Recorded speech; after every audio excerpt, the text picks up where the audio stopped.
Nadiskubre ng mga operatiba ang mahigit 2 milyong pisong halaga ng fully grown marijuana plants matapos ang sinagawang operasyon sa Sarangani Province. Ang buong detalye mula kay Patrolwoman Emelu Pedroso. Nadiskubre ng mga otoridad ang tinatayang 2,200,000 halaga ng marijuana plants sa isinagawang marijuana eradication sa sitio Magbok, Barangay Blaan, Malungon, Sarangani Province noong ika-6 ng Pebrero taong kasalukuyan.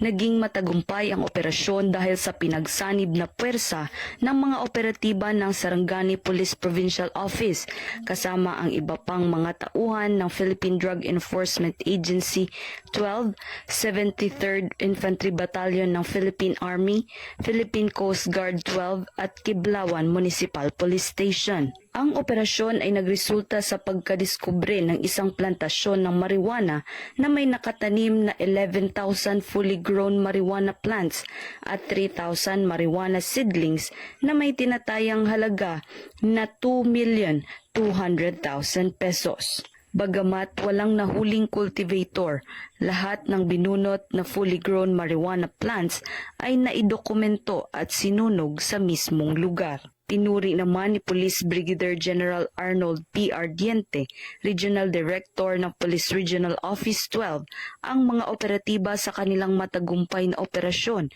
at sinisiguro na lalo pang paiigtingin ang kanilang kampanya kontra illegal na droga.